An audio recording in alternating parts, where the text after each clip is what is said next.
ઉના તાલુકાના નાના સનખડા પ્રાથમિક આરોગ્ય કેન્દ્રમાં તમામ આધુનિક સુવિધાઓ અને 2 એમ્બ્યુલન્સ શોભાના ગાંઠિયા સમાન બની છે।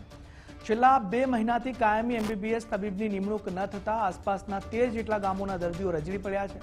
ચોમાસાની ઋતુમાં રોજ મેલેરિયા, ડેન્ગ્યુ અને ટાઇફોઇડ જેવા રોગોના 80 થી 90 દર્દીઓ સારવાર અર્થે આવે છે, પરંતુ ડોક્ટરના અભાવે માત્ર આયુષ ડોક્ટરથી કામ ચલાવાઈ રહ્યું છે। લોકોને ફરજિયાત 15 થી 20 કિલોમીટર દૂર ઉનાની સિવિલ કે ખાનગી હોસ્પિટલમાં ખર્ચ કરીને ધક્કા ખાવા પડી રહ્યા છે। દર્દીઓને લાવવા લઈ જવા માટેની ઇમરજન્સી એમ્બ્યુલન્સ પણ ધૂળ ખાતી હાલતમાં પડી રહી છે। હાલમાં 10 થી 15 હજારની વસ્તી ધરાવતા આ વિસ્તારના સ્થાનિકો અને ગ્રામજનો દ્વારા વહીવટી તંત્ર સામે વિરોધ કરવામાં આવ્યો છે। હું સનખડા ગામનો વતની છું અને હું અહીંયા સનખડા આરોગ્ય કેન્દ્રમાં મારા એક નાનો 6 વર્ષનો બેબો છે તેમને બતાવવા આવ્યો છું। અહીંયા એક પ્રોબ્લેમ છે, જે એમબીબીએસ ડૉક્ટર હોય ને જે તે લગભગ 1.5-2 મહિનાથી નથી, બરાબર।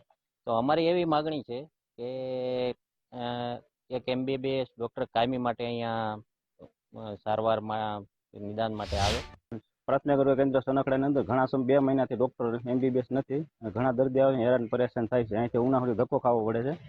અને એમ્બ્યુલન્સની વાત કરીએ તો એમ્બ્યુલન્સ ઘણા સમયથી બંધ છે। કોરોના વખતની એમ્બ્યુલન્સ બંધ છે, હજી ચાલુ કરવામાં નથી આવી। અહીંથી લઈ ગયા છે પણ હજી આવી નથી, અને જો નવી એમ્બ્યુલન્સ આપવામાં આવે તો સારું એમ।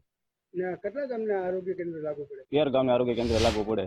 સનખડા પ્રાથમિક આરોગ્ય કેન્દ્રમાં ત્યાં આગળ એક રેગ્યુલર મેડિકલ ઓફિસર હતા, જેમની 30 તારીખના રોજ બદલી થયેલ હતી, 30/6ના રોજ, અને એક સાથે એમને છૂટા કરેલ છે। અને એક સાથે છૂટા કર્યા પછી અમારે અહીંયાથી આરબીએસ કેમો અને ત્યાર પછી એક અનુભવી ડૉક્ટર સામતેર પ્રાથમિક આરોગ્ય કેન્દ્રના ડૉક્ટર ઉપાધ્યાય કરીને બહુ 15 થી 16 વર્ષના અનુભવી ડૉક્ટર છે, એટલે એમને મેડિકલની ઓપીડી ખોરવાય નહીં એટલા માટે એમને ત્યાં આગળ ચાર્જ આપેલો છે। અને મેડિકલ ઓફિસરમાં એવું છે કે બોન્ડેડ તબીબી અધિકારીની હમણાં 2 દિવસમાં જ નિમણૂકનો ઓર્ડર આવી ગયો છે, પણ હજી હાજર નથી થયા, પરંતુ બોન્ડેડ તબીબી ડૉક્ટર છે હમણાં 2 દિવસમાં કદાચ હાજર થઈ જશે।